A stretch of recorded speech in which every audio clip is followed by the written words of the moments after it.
Sê, welkom by Zel's Daily Dish. Vandag bak ons vir julle 'n vanilla koek. Sê, skei die eiers. Sê, 6 eiers. Sê, 562 sugar. Sê, maar ons gooi net 500 in. Want dit is genoeg suiker.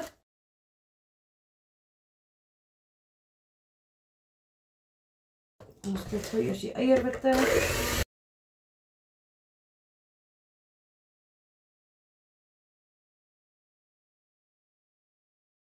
Sê, set aside your egg whites. Sê, kom ons vat 375 kookwater.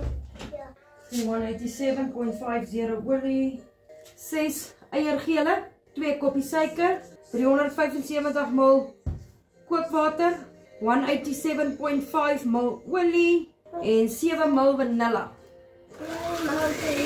Nou stil, ons gooi dit in. Legale, bietjie.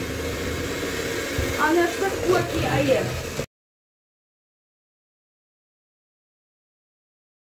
675 ml koekmeel.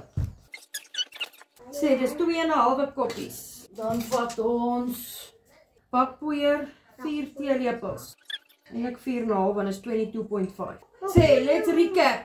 375 ml kookwater, 6 eiers geskei, 562.5 suiker, 187.5 ml olie, 7,5 ml vanilla, 675 ml koekmeel, 22.5 ml bakpoeier. Skryf af. O ja. Klits. Moenie dit oor klits nie, net tot alles ingemeng is. Sê, vou in jou eierwitte. Middel om. Sê, bak op 180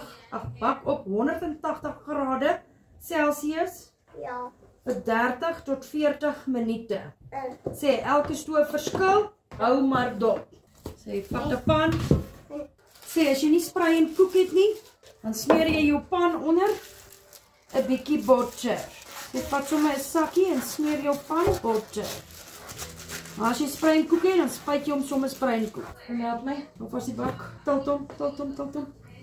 Sê, nice and fluffy. Ja. Sê, ons is nie buddy kykbaas nie, ons doen dit ons manier. Ja. Sê, en krap jou bak mooi skoon uit. And there you have it. Vanilla koek. Vinnig, goedkoop, maklik. Be blessed. Ons sal julle nou weer sien as die koek uit die oond uitkom. We'll be right back. There you have it. Vanilla koek. Plain Jane koek. Sommige met net 'n blikkie karamel behoor. Niks fancy nie. Net 'n bederf. Be blessed. Bye.